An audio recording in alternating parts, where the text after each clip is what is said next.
are back with Scott Ott. Scott, the unions, tell me your thoughts on them.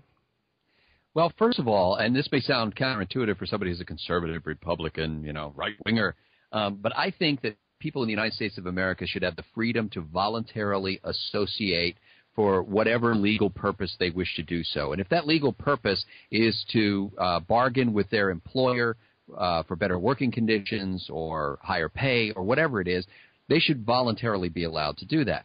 Now, where you get into problems is that organization starts up maybe for a genuine need where you've got an employer who's, for example, abusing his employees in some way or underpaying them.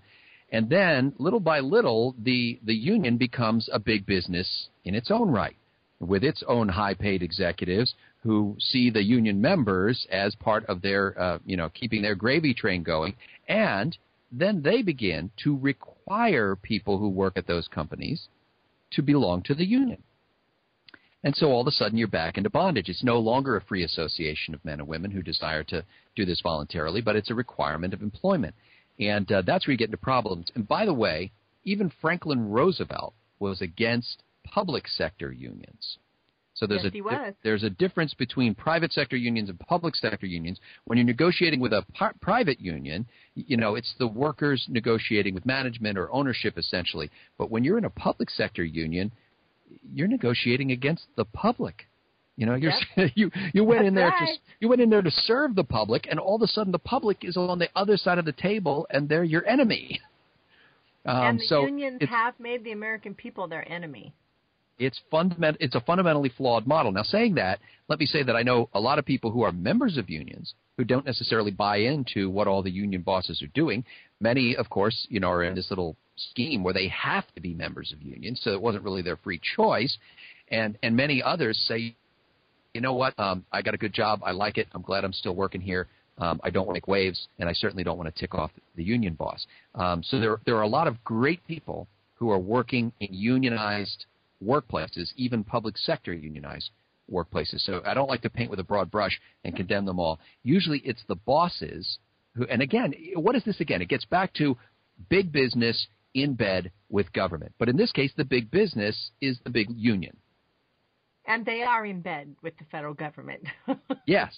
And so this whole business about saying, oh, well, we have a jobs bill. Well, what is that going to do? It's actually going to go to unionized workforces. It's not a jobs bill that's going to go and fund jobs in small businesses that employ 2 or 3 people, out in central Pennsylvania somewhere. It is a jobs bill that's actually going to fund labor union jobs, and those paychecks pay union dues, which go to fund the political candidates and the elected officials who then turn around and give more money to the unions. Yes, it's a fundamental conflict of interest. Cycle. Yes, it really, really is. I look at it, and it's one of the reasons I am so happy I live in a right-to-work state. We have unions here, but no one is forced to join, and they can't be forced to join. And so it keeps our expenses here in the state down. Now, granted, salaries are lower, and they could be a little bit higher. I mean, you should be able to at least meet paycheck to paycheck. But we are able to budget here in the state of Utah in ways that we don't ever go into debt. And so we're able to balance our budget every year. And when we hit this economic downturn, our state legislature was able to go through and slash in places that had to be slashed. I mean, no one wanted to do it, but priorities had to be met. You still have to have cops. You still have to have firemen. You still have to have, justice system, the prisons, juvenile justice, all that. I mean, you can't do without those things. So they said, okay, now let's look at everything else. What can we do without? And they were able to do that, and they didn't have to deal with the union. Well, and the other conflict that you have there is, let's say I'm an elected official, and I go in there and negotiate a contract with some union, and then 2 years from now I go on and I run for, Senate or something, and I'm gone. I'm no longer in that local position that negotiated that. So I'm making promises on behalf of not only of future elected officials, but on behalf of future taxpayers that could have impact literally decades and decades down the road. And, it's an unsustainable model. So you'd be in a much better position if you had government dialing back on the number of employees that it employs directly and hiring subcontractors to do a lot of that work. And if those subcontractors want to permit a union shop, fine. That's fine, as long as they can be competitive. And frankly, I think one of the great things that unions are missing the ball on is they should be at the forefront of worker education and retraining and excellence and quality. You should want, if you're an employer, you should want to have a unionized workforce because there ain't nobody who does it better. I mean, that should be their attitude. Their attitude should be, let's help to foster the best possible workplace environment, the best possible quality, so that people actually want to bring jobs back from overseas and hire our guys here because it's the best in the world. Well, yeah, and then part of the problem is that the expenses got driven so high between regulation and the unions, they had to go overseas. Now, personally, I'm a buy American kind of person, and I support small business, Main Street mom and pop businesses, that type of thing. That is what drives my interest and my desire, and I believe what will eventually bring America back to some financial solvency. But all the way around, the economic mess that we are in here in America is quite scary, but it is something that can be turned around. What do you see is needed to turn this around? Well, I think a good start would be to get back to our Constitution.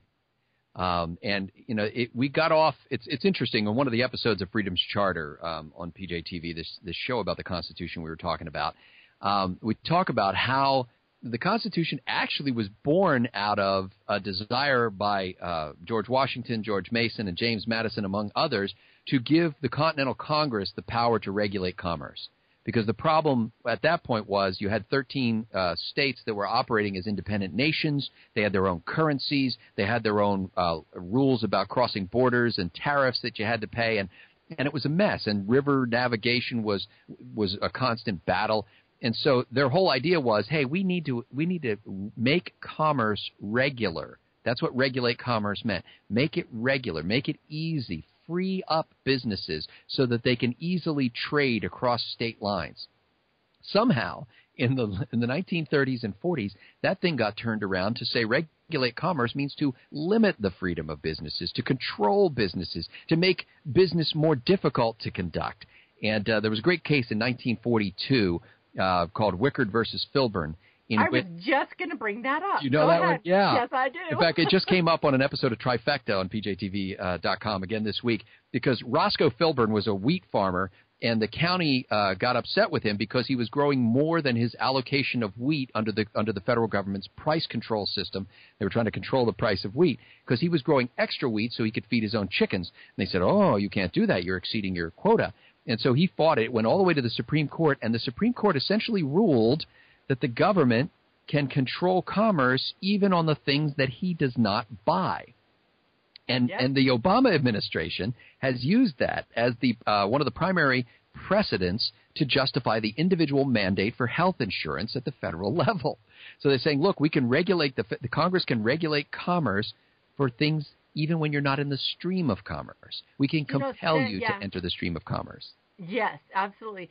Senator Lee, that is the very case that he quotes as when it changed fundamentally our U.S. Constitution. Now, I know another constitutional attorney who said it actually started sooner than that with the Dred Scott case, when the federal government overstepped what was going on in the state Supreme Court.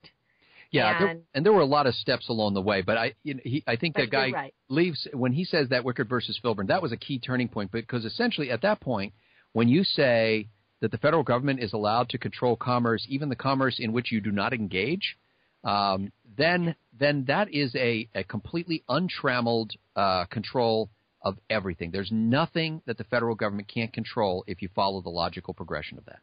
Okay, so then let's take a look. Obamacare is going to be heard at the U.S. Supreme Court level with this next session. What do you think is going to happen? You know, it's such a mysterious place. I don't know. I wish you could look inside the heads of these people. You never know when, somebody who is supposedly a conservative jurist will find something about this that he doesn't like. I'm hoping that the Supreme Court will, at the very least, overturn that individual mandate. If they overturn the individual mandate, everybody who's honest about it acknowledges that the entire structure collapses without the individual mandate, because as Hillary Clinton said when she was running for office and pushing universal health care, if you don't have everybody participating, you can't pay for it. That's right. And the law, I agree with Judge Vinson in Florida. The law is so intertwined with that individual mandate that the entire thing is unconstitutional. That's right. And the good thing, I'll tell you what, the best thing about the Supreme Court reviewing the Affordable Care Act is that finally somebody in Washington will be reading it. That'd be nice, wouldn't it? I only got, good. You know what, I have to be honest, Scott, I only got to page 856. Really? And I had so many problems with it by then. And then by that time you put it down so that you could read the 99, Declaration. from the Occupy Wall Street people, or was that what was nailed on the Wittenberg door? I forget. I don't know. You know what? Here's the interesting thing is I stopped, like I said, at page 856, and at some point later on is where he got his 1 million man civilian army in the Affordable Care Act. They stuff everything in these bills. I mean, that would be a great advance if there was a constitutional amendment that said, any bill before Congress can be on one subject and one subject only and may not exceed, 10 pages in length. You know what Senator Lee says? No bill should ever exceed the length of the U.S. Constitution. That would be good. That's only like 4 pages, so that would be great. I know. I like that. It would, absolutely. Well, Scott, we are coming to the end of the interview. I have to jump on to a radio show in Florida in about 10 minutes.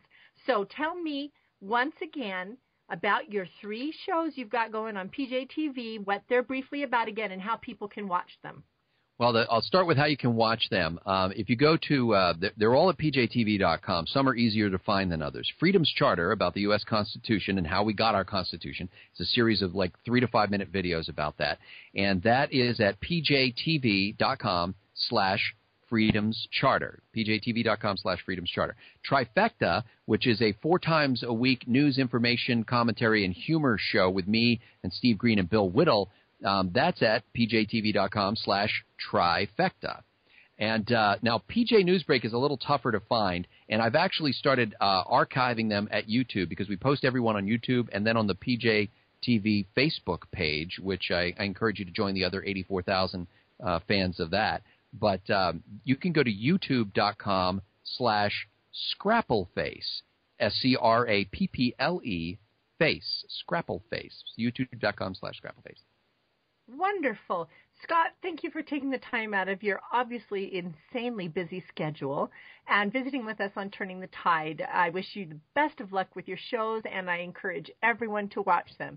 Again, we've been speaking with Scott Ott of PJTV. Scott, have a wonderful afternoon. Thank you so much.